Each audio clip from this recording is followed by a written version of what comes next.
Hello friends, दोस्तों अच्छी English बोलने के लिए बहुत सारी चीज़ें सीखनी पड़ती हैं। उनमें से एक है परफेक्ट इन्फिनेटिव।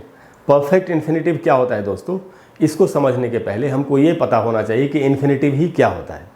अच्छा दोस्तों, इससे पहले कि मैं आगे बढ़ूँ, मैं आपको एक बात बता दूँ कि ये आज का सीरियस जो टॉपिक है, ये थोड़ा सीरियस टॉपिक है और आपको एंड तक पूरे वीडियो को बहुत ही ध्यान से देखना चाहिए, वरना ये टॉपिक समझ में नहीं आएगा। थोड़ा सा वैसा टॉपिक है, ये टफ है टॉपिक, मैं इसको स्वीकार करता हूँ कि ये थोड़ा सा टफ है टॉपिक। तो दोस्तों, हम जो टॉपिक हमारा आज का है वो वही है द परफेक्ट इन्फिनेटिव, और आज हम कर रहे हैं इसका पार्ट 1। क्योंकि ये एक थोड़ा सा ज़्यादा लंबा चौड़ा टॉपिक है, तो मैं नहीं चाहता कि आपको मैं शॉर्टकट में बता दूं और आप ठीक से इसको ना समझ सकें। इसीलिए इसका पार्ट 2 तो मुझे बनाना ही पड़ेगा। अगर मुझे पार्ट 3 भी बनाना पड़े तो मैं वो भी बना दूंगा, उसके लिए कोई चिंता की बात नहीं है। आज हम करेंगे पार्ट 1। तो दोस्तों, जैसा कि मैं आपको बता रहा था कि इन्फिनेटिव, परफेक्ट इन्फिनेटिव में इन्फिनेटिव वर्ड है, तो पहले हमको ये पता रहना चाहिए कि इन्फिनेटिव क्या होता है।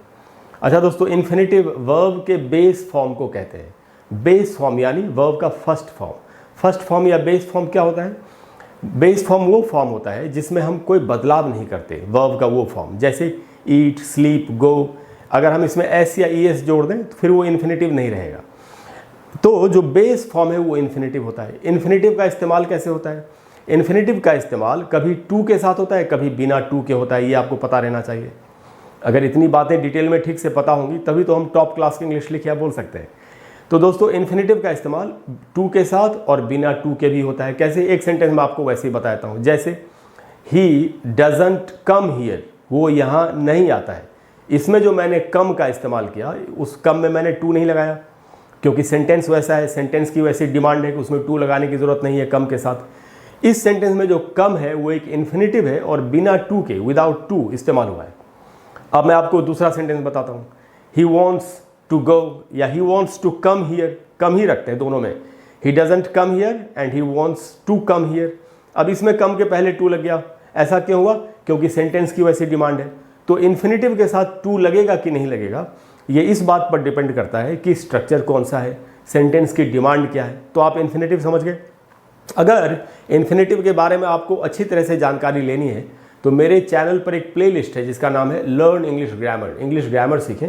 उस प्लेलिस्ट में आपको इन्फिनेटिव के ऊपर मैंने एक वीडियो बना के दिया हुआ है, वो आपको मिल जाएगा। उस वीडियो को देखने के बाद इन्फिनेटिव के बारे में सारी बातें आपके सामने क्लियर हो जाएंगी। तो दोस्तों, ये था इन्फिनेटिव। तो परफेक्ट इन्फिनेटिव जो आज का हमारा टॉपिक है वो क्या होता है, हमको इसको समझना पड़ेगा। तो दोस्तों, परफेक्ट इन्फिनेटिव का जो स्ट्रक्चर होता है वो मैं पहले आपको बताता हूँ। इसका जो स्ट्रक्चर है वो है to have plus past participle. अच्छा दोस्तों, पास्ट पार्टिसिपल का मतलब क्या हुआ? पास्ट पार्टिसिपल का मतलब होता है V3, वर्ब का थर्ड फॉर्म। अगर आप पार्टिसिपल नहीं जानते कि क्या होता है, तो जैसा मैंने आपको बताया, मेरी जो प्लेलिस्ट है लर्न इंग्लिश ग्रामर, उसमें पार्टिसिपल के ऊपर भी वीडियो है। वो अगर आप वो वीडियो देख लें तो पार्टिसिपल भी आपके सामने क्लियर हो जाएगा। तो दोस्तों, जो स्ट्रक्चर है वो है to have plus past participle, यानी कि वर्ब का थर्ड फॉर्म। थर्ड फॉर्म आप जानते हैं, जैसे गो का थर्ड फॉर्म होगा gone, go went gone. Do का होगा डन, डू डिड डन, वही वाला थर्ड फॉर्म। अच्छा दोस्तों, अगर आप ध्यान से देखें तो इस टू को मैंने ब्रैकेट में रखा है। ब्रैकेट में इसलिए रखा है कि मैं आपको ये बताना चाहता हूँ कि परफेक्ट इन्फिनेटिव का ये जो स्ट्रक्चर है ये कभी कभी बिना टू के भी इस्तेमाल होता है। जैसे जो इन्फिनेटिव होता है वो जैसे बिना टू के भी इस्तेमाल होता है और टू के साथ भी इस्तेमाल होता है, वैसे परफेक्ट इन्फिनेटिव भी बिना टू के भी इस्तेमाल हो सकता है और टू के साथ भी इस्तेमाल हो सकता है। डिपेंड करेगा कि हम कैसा सेंटेंस बनाने जा रहे हैं और कौन सा स्ट्रक्चर यूज़ करने जा रहे हैं, वो अभी आपको सब पता चल जाएगा। तो to have plus past participle, ये परफेक्ट इन्फिनेटिव का बेसिक स्ट्रक्चर है। अब हम आते हैं इसके यूजेस पर कि इसके यूजेस क्या क्या है। तो पहला यूज़ इसका ये है कि we can have the same kind of meaning as perfect और पास्ट टेंसेस। परफेक्ट इन्फिनेटिव जो है it can have the same meaning as perfect और पास्ट टेंसेस। यानी परफेक्ट इन्फिनेटिव को जैसे आप परफेक्ट टेंसेस को यूज़ करते हैं, कोई भी परफेक्ट टेंस या पास्ट टेंस, उस प्रकार से यूज़ कर सकते हैं। कैसे? जैसे कि एग्जाम्पल यहाँ पर लिखा, I am happy to have bought a new house. अगर आप देखेंगे टू हैव बॉट, तो यहाँ पर टू हैव प्लस बाय का थर्ड फॉर्म पास्ट पार्टिसिपल इस्तेमाल हुआ है।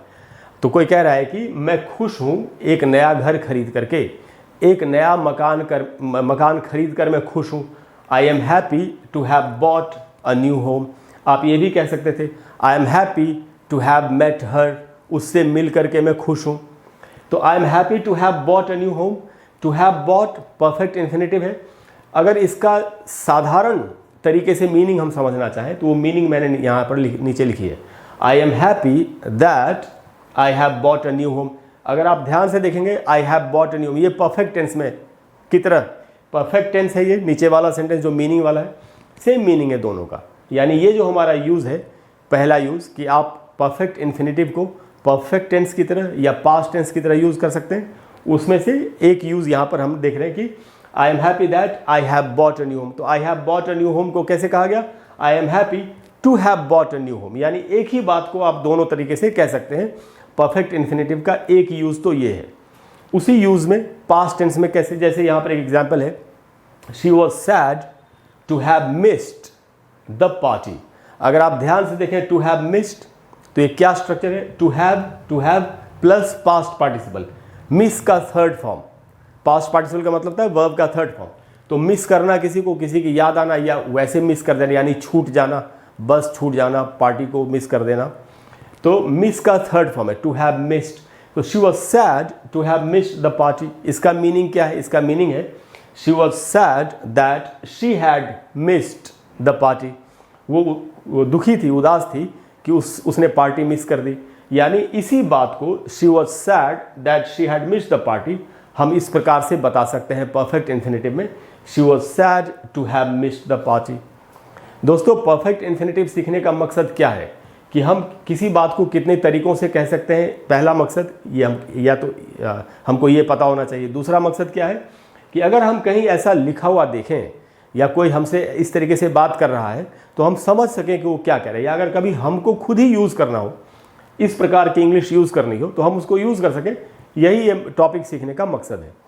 तो दोस्तों आप समझ गए, पहला यूज़ इसका ये है कि जैसे किसी भी परफेक्ट टेंस को या पास्ट टेंस को इस्तेमाल कर सकते हैं, वैसे ही आप परफेक्ट इन्फिनेटिव को इस्तेमाल कर सकते हैं। अब हम आते हैं दूसरे यूज़ पर। दूसरा जो यूज़ है वो है विद मॉडल्स, यानी मॉडल वर्ब्स या मॉडल ऑक्सिलियरीज। अलग अलग नाम से पुकारते हैं मॉडल वर्ब्स। मॉडल वर्ब्स जो है वो सहायक क्रिया ही होते हैं, लेकिन जो बाकी की सहायक क्रियाएं हैं डू वगैरह के साथ बी की तरह, उनकी तरह ये यूज़ नहीं होते, क्योंकि उनका तो रूप बदलता है, मॉडल वर्ब्स का रूप कभी नहीं बदलता। ये सब आप मॉडल वर्ब्स के बारे में जानते ही होंगे।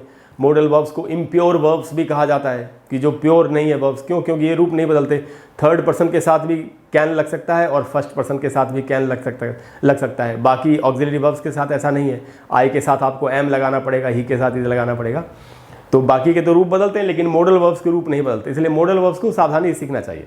तो मॉडल वर्ब्स के साथ इसको कैसे यूज़ करेंगे वो यहाँ पर, अच्छा मॉडल वर्ब्स के साथ यूज़ जब करते हैं इसको तो किस मकसद से करते हैं, पहले वही समझ लेते हैं। वो मकसद ये है दोस्तों, to talk about unreal situations. आपने सुना, ध्यान से आपको सुनना चाहिए। मॉडल वर्ब्स के साथ जब परफेक्ट इन्फिनेटिव को यूज़ करेंगे तो क्यों यूज़ करेंगे, to talk about unreal situations, यानी ऐसी सिचुएशंस जो अनरियल थी, जो हुई ही नहीं, जिनके बारे में हम कह रहे हैं कि ऐसा होता तो तुम्हें ऐसा करना चाहिए था, तुम्हें वहाँ जाना चाहिए था, तुम मेरी मदद कर सकते थे, लेकिन की नहीं ना, कर सकते थे यानी नहीं की मदद।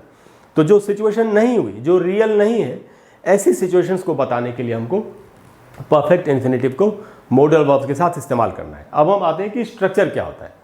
मॉडल वर्ब्स के साथ जब हम परफेक्ट इन्फिनेटिव को इस्तेमाल करेंगे तो उसका स्ट्रक्चर क्या होगा। तो स्ट्रक्चर ये लिखा है दोस्तों, मॉडल वर्ब, जो भी मॉडल वर्ब है, could, should plus perfect infinitive.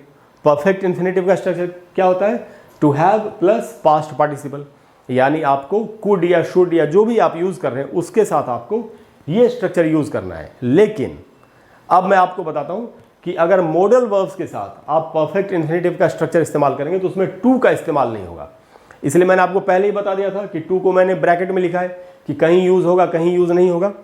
तो मॉडल वर्ब्स के साथ आपको फिर से ध्यान से सुनना चाहिए। मॉडल वर्ब्स के साथ अगर आप परफेक्ट इन्फिनेटिव को इस्तेमाल करेंगे तो उसमें ये टू का इस्तेमाल नहीं होगा और बाकी का इस्तेमाल होगा, हैव प्लस V3 का इस्तेमाल होगा, हैव प्लस पास्ट पार्टिसिपल का इस्तेमाल होगा। कैसे, एक एग्जाम्पल से देख लेते हैं। जैसे ही शुड एक मॉडल वर्ब है, ही शुड हैव, ये वाला हैव आ गया, helped third past participle verb का थर्ड फॉर्म है, he should have helped me, me object है, यानी उसको मेरी मदद करनी चाहिए थी, he should have help me. और इसका मीनिंग क्या है, यानी कि उसने मदद नहीं की, he didn't help me, meaning है ही डिडंट हेल्प मी, उसने मेरी मदद नहीं की।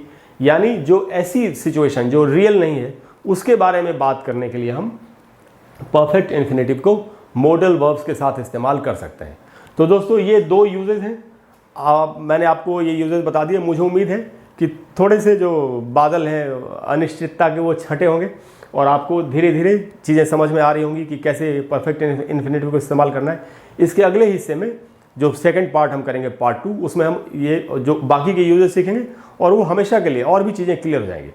तो आपको अगले वीडियो का अगले पार्ट का इसका पार्ट 2 का इंतजार करना चाहिए और तब तक आपको खुद से भी कुछ एक सेंटेंसेस इन स्ट्रक्चर से बनाने की कोशिश करनी चाहिए जैसे कि मैंने बनाए हैं।